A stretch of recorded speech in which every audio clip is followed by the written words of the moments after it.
your entire health system.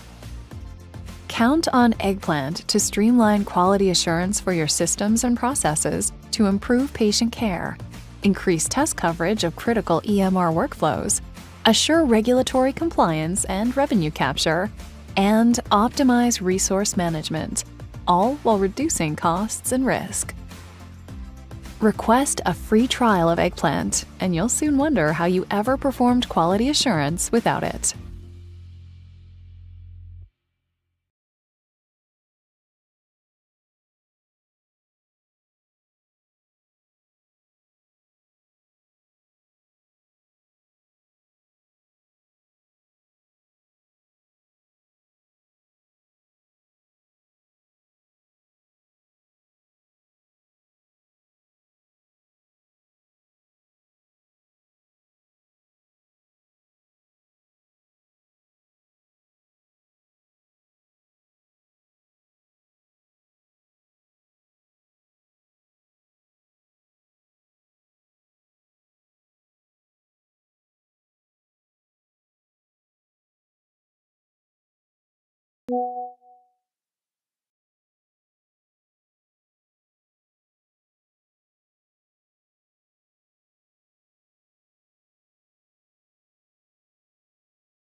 Wireless desktop. Okay, so now you should be able to hear us fine. So we'll restart. We'll restart that again and do the introductions. Okay, sounds good. So we're here today at the Gartner event. I'm joined by Jose. He's a new starter within the sales organization. Do you want to tell a little bit about yourself? Yeah, well, I come from San Juan, Puerto Rico.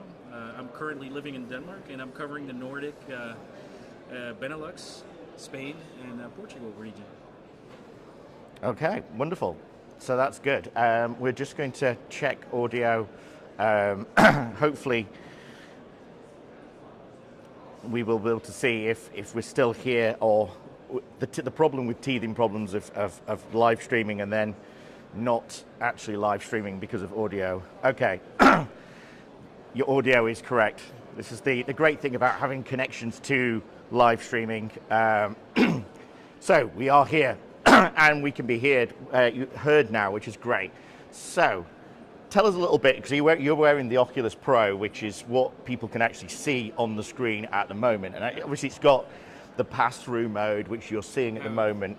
Tell us a little bit about the device and how that device has changed from maybe what you've used before in the Meta.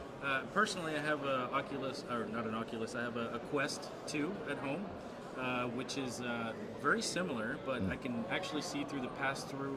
There's colors, and it actually feels more manageable. You don't feel like you're going to trip over or hurt yourself or hurt anything around your surroundings when you're actually using it. So it's actually quite amazing.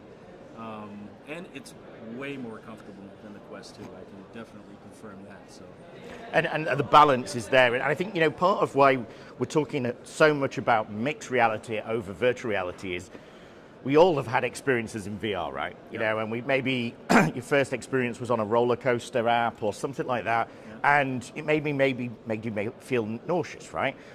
What was your first VR experience? My first VR experience was basically traveling through space. Okay. And seeing some star systems and everything, and it was at first very disorienting because you're kind of losing balance. You're kind of overwhelmed also with the experience. It was amazing. It was like something, everyone that came by, I was like, you got to try this. You have to have a look at this. It's pretty amazing. And you see, I think that's where we all started on the VR journey, and then this mixed reality is a big step forwards, because of course we're augmenting the real world in there. So we're kind of bridging the gap between the technology and the real world. And then suddenly, you've got depth perception. Your brain actually believes that you're in this environment. Yes. But you could also see what the benefits would potentially be for industry, right? Yeah. I mean, I've tried, for example, 3D CAD modeling within VR.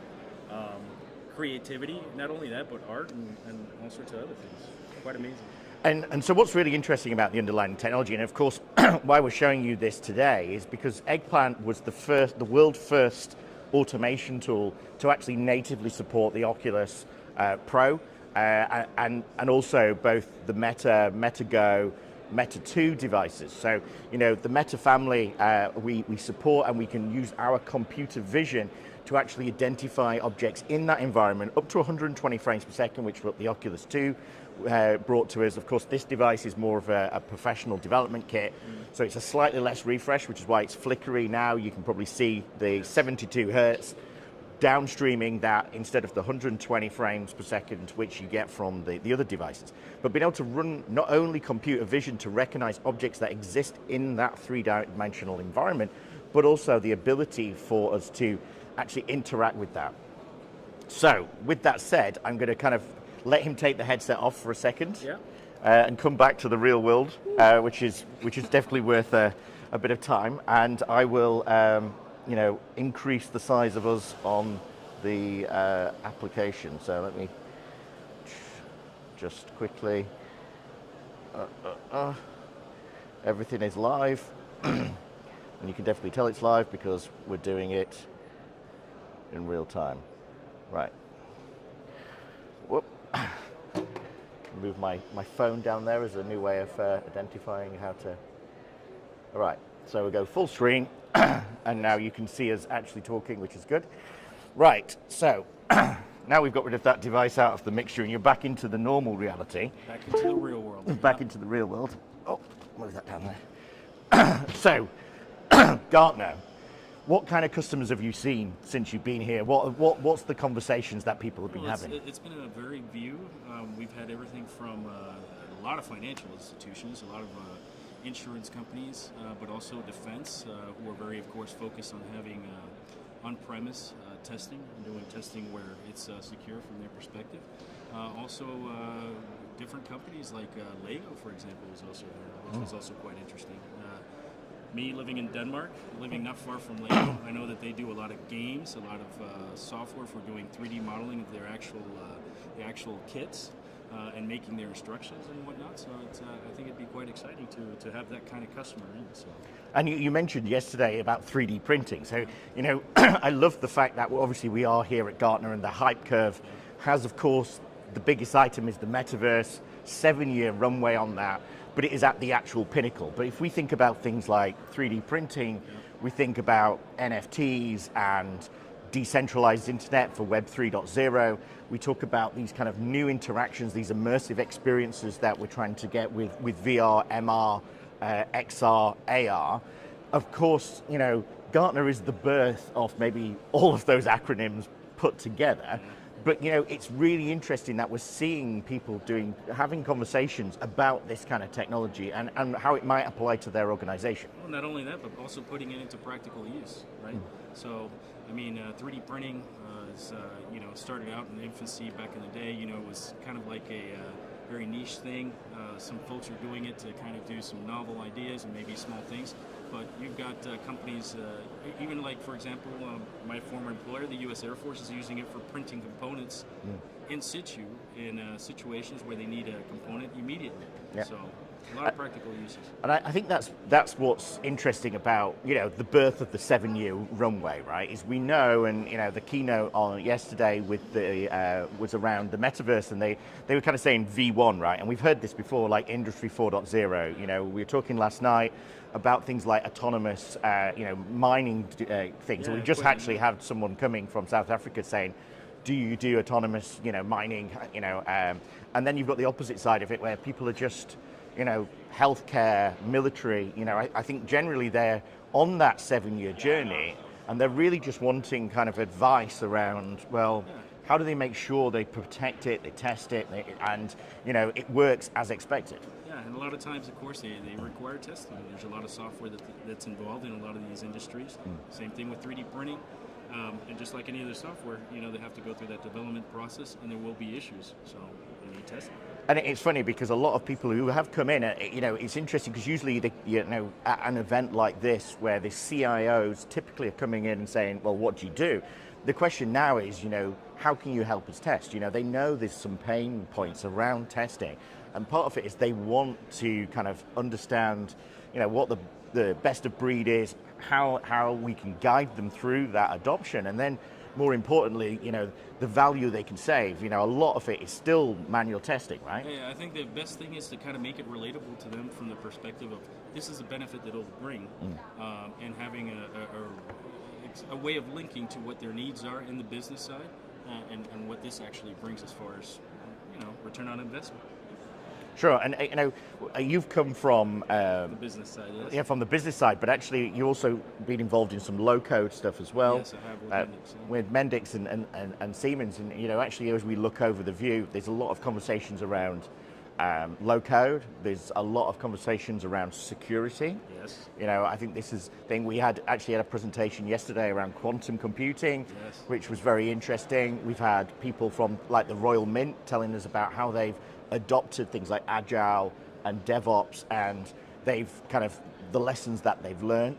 And I think as we go through the 4 days here, part of it is we're unwrapping, well, what are the next challenges that people are going to face once they get that kind of critical mass behind Agile and DevOps and and maybe even testing. Is like, okay, well, where next, right? How does autonomous testing work? How does applying artificial intelligence or computer vision?